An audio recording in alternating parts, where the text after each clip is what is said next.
Welcome to Today in Putnam County, hosted by Putnam County Mayor Randy Porter, the show that takes a look at the events and what's happening all around Putnam County, as well as interviews with local, community, and business leaders. And now, sharing his insights and experience, here's Today in Putnam County with County Mayor Randy Porter. Welcome to Today in Putnam County. I'm your host, County Mayor Randy Porter. Thanks for being on the show today with us, and we're glad you're here. Due to FCC rules, today is going to be my last show for a while, as the election is coming up. Starting in January, campaign season will start, and the primary election is on May the 5th this year. I'll be running for re-election as county mayor, and I'll just take this time right now to ask you for your vote coming up on that May 5th election. I love being county mayor. It's an honor. I don't take it for granted, and I'm just so thankful that you've allowed me to serve for these years, and I hope that you'll see fit to vote for me and allow me to serve for another term. So we're going to keep the show going, but you're going to have a new host starting the first of the year. She's going to be the host today, and she's going to interview me. You're probably going to find out things about me that you may not know and things you may wish you didn't know, but we're going to have a great time with the show. And so for the next 4 or 5 months, the host for Today in Putnam County is going to be Miss Shan Stout, our tourism director. Shan, thanks for being willing to step in and take over the show and run with it while we go through campaign season. What an honor and what big shoes to fill, Mayor. I appreciate this. I feel a little underqualified to interview you today, but I did learn some things about you that I didn't know. So for our listeners and our viewers for the podcast, I want to kind of hit the highlight reel of celebrating everything that you've accomplished. And let's start with the origin story of the show. So it started out as a radio show, turned into radio and podcast. So you've seen this through many, many years. Let's talk about how many years the show's been happening. How did it come to be? Well, and probably you didn't know, but this is our 8th anniversary for the show. Wow. Starting this year. I'd been doing coming on a radio show here at Zimmer for several years with Brent Fleshman and some of the folks, and they said, Randy, why don't you do your own radio show? And I thought they were crazy. I said, nobody wants to listen to this farm boy country voice, and I just don't think that'd be something I'd be interested in. And so that went on for a couple of years, and every time they'd see me, they'd bring it up.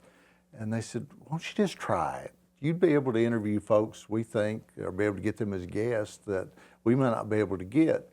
And I said, okay, but I said, what are we going to talk about for 30 minutes? That just seems like so long. And they said, Randy, it'll go really fast. I said, just try it. So I said, okay, I'll try it. So my first guest for the first show were the developers for the shops at Eagle Point, the new shopping center that just came in. So Publix and Academy and all those that came in. And so I had those 3 developers. We did the radio show. We were in the old studio here at Zimmer. And 30 minutes went by so fast, I didn't get half of the questions asked that I wanted to, but they were so great guests, and I was hooked. I thought this is going to be good, so I thought, let me see what else I can get going. Well, then Jake Hoot was on The Voice. I got to interview Jake, and there was just so many guests right there in the beginning that I got to do, and it. You start walking around out in the community and being at events and stuff, and there'll be folks say, oh, Randy, we heard your radio show, and we love the folks that you're interviewing, and you're getting personal with them. We're learning things, and so that's how it started 8 years ago today, and here we are. Okay, so let's talk about the day they came to you and said, we're going to put this on video, because that's a whole other thing. When you get used to radio, you don't have to worry about where the cameras are. There are no cameras. And now podcasts are a big thing, and all of these interviews are captured, and then people can, like my whole staff, there's not a single staff member besides me who uses the radio as their main form of listening. They want to go and get it later in their leisure and they only podcast. So that has become a big thing now. And so you're reaching two different demographics. You're reaching my demographic and then everybody that's younger than I am. Right. And how was that in transforming your show? What do you think that did? Did it make it harder for you to have guests or easier for you to have guests? There's some challenges to doing both. There were challenges. I think the guests, it took them a little bit getting used to. We started out at Willow Window, and with those new 4K cameras, it totally changed the show, and it was different. You were having to be more cognizant about the view that you were at and talking to the camera, and so it took a little getting used to. I have to say though, it expanded the viewership. Yes, you're right. There's folks that we were putting the radio show up as a podcast, and that was one thing. But when you started putting it up on YouTube as a video, totally changed everything, added hundreds of more viewers and listeners to the show, and it actually was a huge change, and a change for the good, I think. A lot more work though. We got David that does all of our producing and everything, but when it comes to the show, I'm the one that winds up putting it up on YouTube and the podcast and doing all the social media about it and everything. So it added another layer of work, but it was well worth it. And to hear more and more folks that were watching it instead of listening to it, it definitely was a major improvement. Well, I think it was a very progressive idea that Zimmer has gotten on board with this very early on. And that forward-thinking attitude of understanding the growth of radio into the visual arts, which is a big deal, and reaching a younger demographic of voters for you. I mean, that's also an important thing for you to reach the entire community, not just one piece of the community. And I've enjoyed the show, and I have evolved to not only listening to on the radio, but now I do podcast as well. My staff have pushed me into the newest technology, and it took a minute for me to get used to that being my way of listening or viewing, but it's a lot of fun. It really, you get more out of it. It's a different experience when you're doing the podcast and you're watching it on video on YouTube. And it's kind of like the behind the scenes of radio, I call it, because that's the experience that I kind of get out of it. Yeah, and I agree. And then the other thing that was added to it was putting it up on what we always knew as cable channel 7 on cable TV here in Cookeville, and that was where we used to get everything. You had to listen to it in the mornings to know if the schools was going to be closed or not in bad weather. But now the show plays 3 nights a week, Sunday night, Monday night, and Thursday night at 6, and folks are able to watch it on cable channel 192 now. So it added all these different ways for people to get the show, and it's definitely increased the viewership, listenership. I hear it all the time out in the public with folks that we love your show, the folks that you interview and everything. And if you'd have told me 8 years later I'd still be doing this show, you would have been overwhelmed. No, I'd have said there is no way, because I figured, this is maybe a year or two gig. Famous last words, Mayor. Yeah, it keeps going, but I love doing it. I love being able to ask the questions of the folks that I'm interviewing and get into their personal lives, and I've interviewed some great folks, and just look back on it, and it's been a great experience. Now, I'm not putting you on the spot. Well, sure, I'm going to put you on the spot. Do you have a favorite interview or a most memorable interview, or even a blooper that happened during the show where it just really stands out to you and you go, that was the day where I just, of all 8 years, I mean, how many interviews that even is? That's amazing. But do you have a highlight reel of your favorite show? I'm going to have to say my all-time favorite, and it got the most views of anything I've done, was Tammy Phillips. Wow. And if you don't know Tammy and her husband run a golf funeral home in Monterey, and Tammy does these little prayer, they're not crocheted, but they look almost like crochet, and she does these, and she sends them to people to let them know that she's praying for them.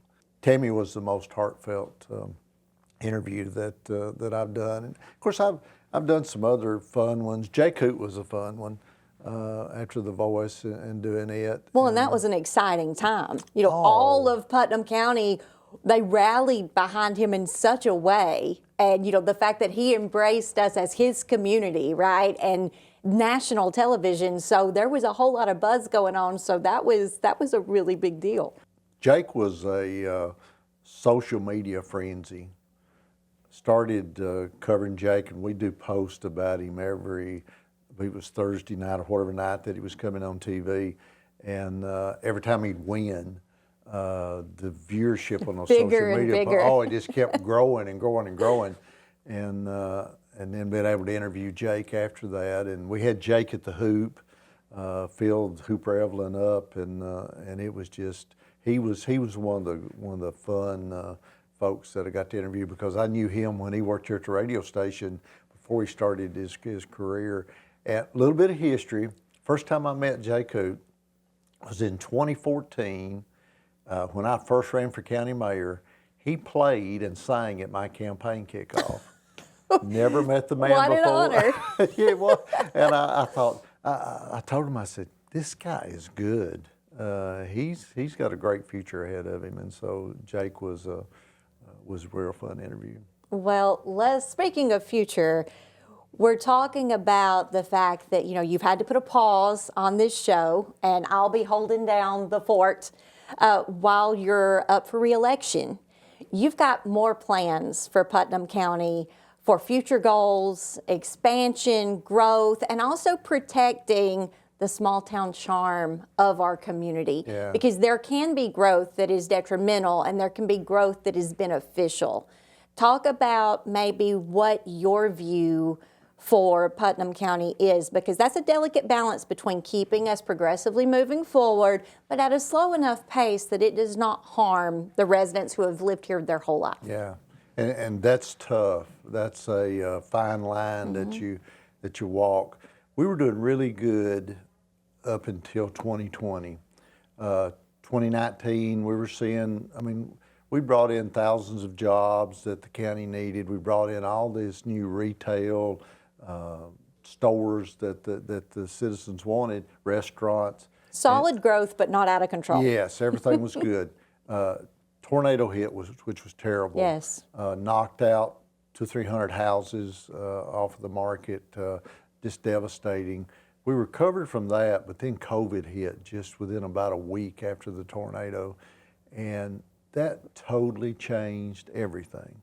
A lot of bad stuff happened during COVID, but the thing that hit us the hardest was people started moving here. Yes. From everywhere, California, New York, all over the country, in droves. All of a sudden, the real estate agents couldn't keep up. They were selling homes, walking around with a cell phone inside the house with the people that lived in California or New York or wherever, and the folks say, I'll take it. Yes. Having 18 and 20 offers on a home above the asking price. It was Which also meant Tennesseans could not afford to buy a new home. Yes, and that created a problem that yet today, I don't know what the answer is to solving that, is most of your average homes or starter homes that new couples would be looking at, they're out of their price range. Yes. And so they're having to rent. That's something that, like I said, I don't know what the answer to that is, but we've got to address it and look to work on that. The other thing is trying to keep that small town feel. Sure. One of the reasons that I stayed here, I came here to go to Tennessee Tech, met my wife. We've been married almost 39 years. We love this place. It's home. We love the community. We love the people. But one of the reasons that we love it so much is it's got pretty much everything we want. We rarely have to go to Nashville or Knoxville or somewhere else to get something that we can't get here now. But we still got that small town feel. I still wave at all my neighbors when we come in and out of the morning and the evening. Folks wave and speak. One thing that I love is be crossing the street to go get in my truck at the courthouse, and people are blowing at you or hollering at you, as you go by, and it's just that kind of small town feel that everybody's still so friendly. So I want us to maintain that, but I want us to slow down on the growth some. You're either growing or you're dying. I understand that attitude, but I want us to grow with that planned growth. And I think we saw some slowdown. People aren't moving here like they were there for a while. We couldn't keep up with the way it was in 2020 and 2021 too there in that area. But that's one of my goals, is to make sure that our infrastructure and the things that we can control, that we try to keep up with those. It's tough. It's a big task. But the good thing about our community is all the elected officials and mayors and everyone, we all work together so good that I feel like we're up to it, and we'll be able to keep our community something that everyone loves and wants to continue to stay here and raise their families. Well, I appreciate all that you've done to keep our community safe and growing, and the infrastructure and all the things. It's a lot of hats you wear. And when we come back, we're going to be talking about the past, now that we've spoken about the future. So this is Today in Putnam County, and the tables have turned today. This is Mayor Randy Porter, and I get to interview you for your final show. So I'll be right back. Shan Stout, Director of Tourism for the Cookeville Putnam County Visitors Bureau, and we'll see you after this break. And now back to Today in Putnam County, hosted by Putnam County Mayor Randy Porter. Welcome back to Today in Putnam County. I'm Shan Stout, and we have flipped the switch here in the show, and I'm going to be filling in for Mayor Randy Porter while he is taking a hiatus from the podcast and the radio show, because you are up for re-election and we respect FCC rules. That's so right. We are in compliance, wrapping up the year, and then I'll be taking it over and paddling the ship to shore until we can welcome you back on the show. Now, while we took a break a little bit ago, we were talking about the small town feel of Putnam County, how you want to keep that experience for the residents who grew up here. Their families have now moved in, grown here, and now they're here. And you know, things are going to change, and we know that. Things are going to grow. We can't help that. But we want it to feel very warm, very welcoming, Southern hospitality, all of those things. And you can lose that as you're having people move from all over and bring in different cultures to your area, and it kind of changes the vibe of what you've got going on. But let's talk about our Christmas on the Square. It happened just a couple of weekends ago. It was wildly successful. This was the second year, and now we have data to share, because we appreciate UCDD, and they geofenced our area from last year, cross-compared it to this year, so that we could see how many residents attended the event versus people that were coming from out of town. That means 50 miles or more. And we were hoping, just from visual, we thought maybe 3,000 people, right? It felt like 3,000 people. We felt like that was a solid number to assess.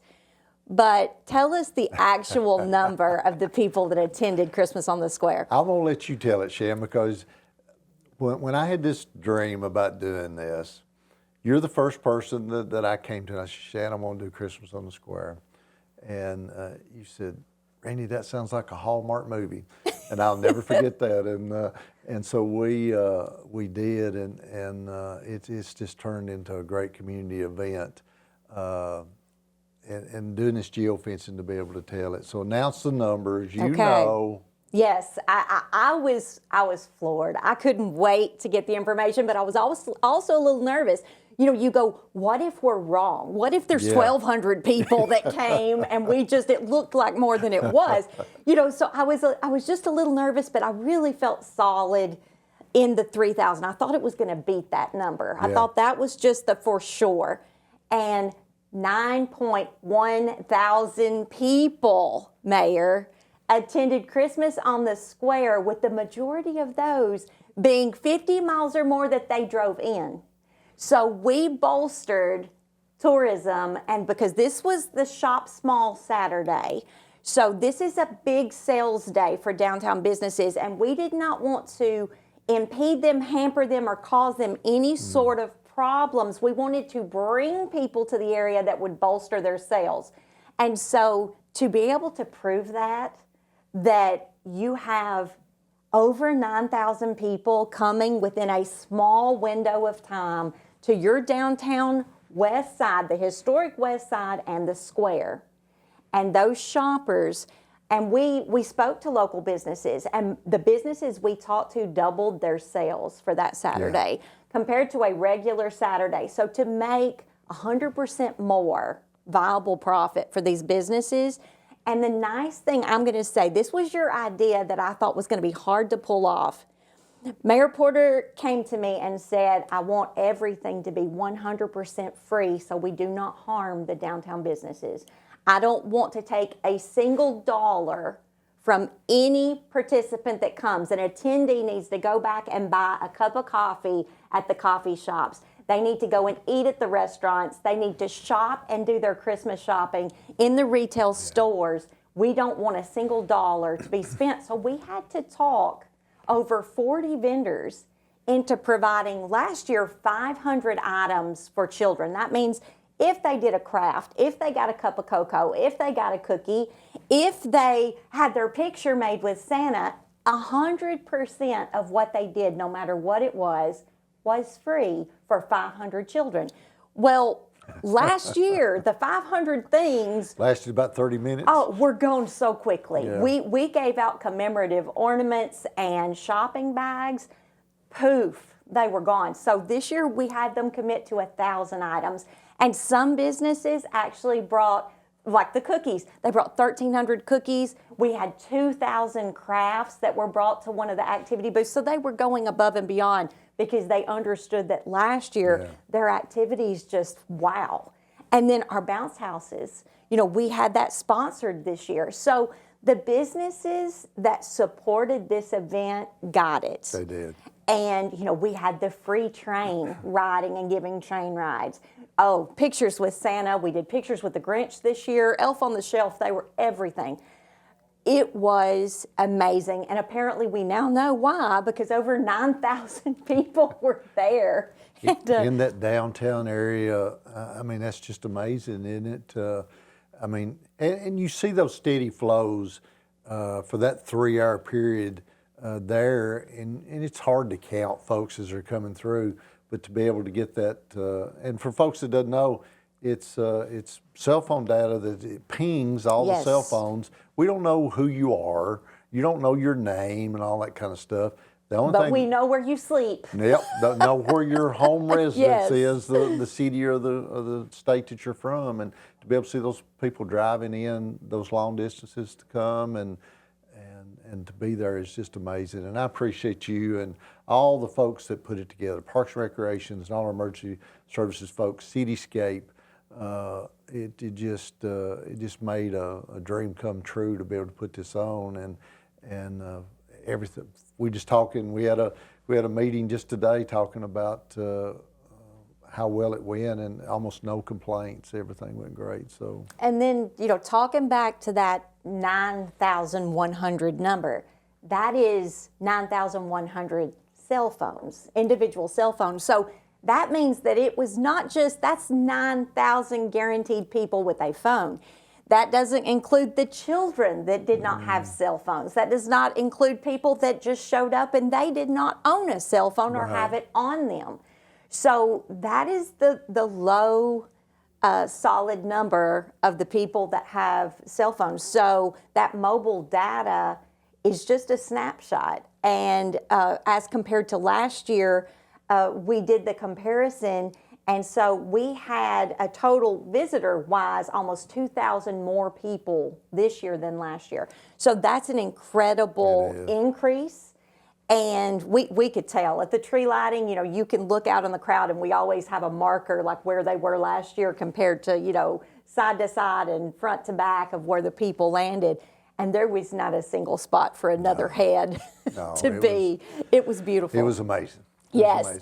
Now, speaking of amazing, it's time to celebrate you. And you didn't know we were going to do this, but we're going to do it. I think it's important. If you have been doing this show for 8 years and you have normally been sitting in this seat interviewing all these wonderful people and wonderful guests, so now it's your turn. and I want to celebrate the Mayor Porter highlight reel. You have been our mayor since 2014, but that's not all of your history. You bring over 40 years of leadership and technical experience to Putnam County, but you based your campaign on Christian values, and that was very important to you, and you were very vocal about letting the community know where you stood on your values. They're conservative, and you are very solid and unwavering in your personal beliefs, and you brought that to your campaign, and you have lived up to that. Being behind the scenes and you being my boss, I have seen you make fair and hard choices when you weigh what is the best thing for Putnam County residents. And you don't always do the popular thing. You don't always do the thing where someone's trying to bully you into a decision. You will do what you think is right. And you consider the whole community, not just a segment, not just the people that are, say, voters, right? You want to do what's right for decades to come. You're looking ahead, and I appreciate the forward thinking. But speaking of understanding a full picture, I want to talk about something that I didn't know about you until recently. You have 2 college degrees, one in business administration and then a minor in accounting, and the other in applied science from Volunteer State College. With extended studies in business at Tennessee Tech. I mean, that's a pretty expansive education. And I mean, you could be an accountant. I mean, you work a spreadsheet and a budget better than anybody I've ever seen. And you've helped me with my budget. It's amazing. And when I found out, I was like, oh my goodness. So you have a background in all of that. So you're great with numbers. And I will say, when you're looking for any elected official, these officials have to run budgets all day long, and they have to manage the tax dollars of the residents. And you want someone with a strong background in knowing how to manage a budget, know how to be fiscally responsible, conservative with that money. And you are always thinking that way, and your background explains why. Now, let's go forward to more things in your career. You started out in 1980 as a paramedic. So you can run our budget and save our life at the same time. I feel real solid about that. In 1983, you were promoted to EMS 911 director, and you served in that capacity for 30 years. That is a very strong role. I mean, you've got to be a solid person to be able to do that for 30 years. I was the youngest EMS director in the state of Tennessee when I did that. That's amazing. And John Chitcher was the county executive then.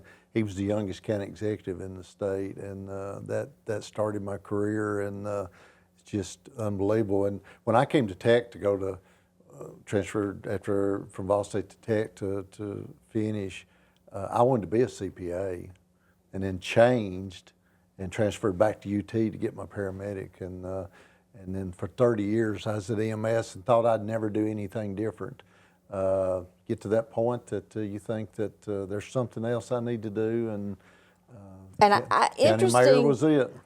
Interestingly enough, you were county coroner at the same time. I was. Most folks say. I mean, oh my goodness! Like if you didn't have enough on your plate. It was there was a lot back then in a smaller county as we were back then, and you did a lot of jobs. So. Well, I find that to be. I mean, in my world, I did a lot of overlapping. Like you were jack of all trades amongst your career path, and you've been that way. But that has been very useful as county mayor. I mean, look at us. I come into office in 2014. We had an ice storm, major ice storm in East Tennessee, in Monterey, around that area. We had the tornado in 2020. We had another major ice storm in 21.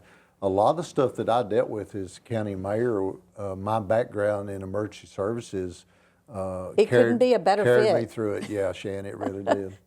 And I think that it makes the respect of your department heads and the leaders in those emergency, roles, they know that you understand their challenges. I've been there. Yes, you have literally been Yeah, in their shoes. absolutely. And so you have just a lot of respect coming from the people that you're leading, because I think that's a big deal when you have walked through the shoes of, basically your employees. Yeah. I mean, we are employees of the county and you are our leader. And when we know that you've got our back because you've been where we are, it garners a lot of solid trust Thank you. I started out as a county employee and worked my way all the way up. So nobody can say I don't know what they're going through. I do, and I appreciate that. And I love my job. I love DMS. I love 911. I love being mayor. I always say God puts us where He needs us, and I've truly enjoyed my career so far. Well, and we're going to end with someone that you love dearly, and that is your wife and family. But before we talk about Melanie and Paige and your sweet granddaughter, I want to talk about what the enhanced 911, I call it the Bat Cave. Understand that we have emergency preparations that I have not even seen these advancements in Nashville when I was working there. It is amazing what we have. And I think a lot with the tornado and things that came through, we ramped that up even more. But talk about, because you're very proud of what we've done. Absolutely.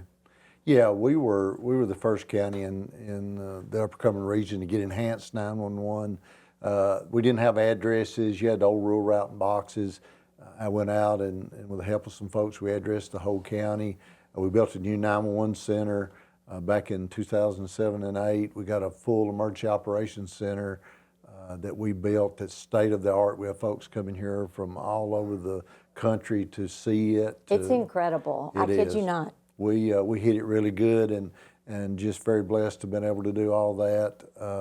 In Putnam County, when it comes to emergency services, we're in great shape. I'll say that. Well, I appreciate it. It makes me feel so much more safe and secure because I know behind the scenes what's going on, even when any sort of weather could potentially take a left turn and go wild. And, we have been through a lot, so everybody's a little skittish in Putnam County after what we've been through. But, I know that you guys are on it. Like you're keeping the pulse of what's going on. Now, you've been married to your wife, Melanie, for 38 years. Yeah. And behind every good man is a great woman. Amen. And I firmly believe that. I am a big fan of your daughter, Paige. I adore her. Thank you. Your granddaughter, Avery, who apparently rules the roost. She's the boss. She's calling all the shots around here. And you also go to Scott Avenue Baptist Church. And so your church family is a big part of the people that support you. Is there anything you'd like to say? This is your last chance as we're saying farewell until you get reelected, because that's my goal. We want to see you back in this seat very, very soon. Well, thank you, Shan. I just say I enjoy serving Putnam County. I think you have to have a servant's heart to serve in these roles, to be a good, effective elected official, and God has blessed me with that. My thing is, when I ran in 2014, promised I'd be the hardest working county mayor that this county's ever seen, and I'd always try to do the right thing and be very transparent, and I feel like that I have done that. I look forward to work every day. There's not a day that I dread going to work and serving the people and being able to try to help them, and that's what that job is all about, is helping people on a day-to-day basis. So I hope that everyone will go out and turn out in May for the election. I'll be trying to see everyone between now and then to talk to you personally. If I don't, I'll ask for your vote now, and hopefully everything will work out and be able to serve another term. But thank you, Shan, for being willing to take over the show and run with it in my absence for the next 4 or 5 months, and look forward to great things from you, and look forward to listening to the show. Well, Mayor Porter, thank you so much. It's an honor to be a temporary replacement, and I will try to make you proud. This has been Today in Putnam County with Mayor Randy Porter as our guest, and we'll see you back here in January for our new show. You've been listening to Today in Putnam County, hosted by Putnam County Mayor Randy Porter.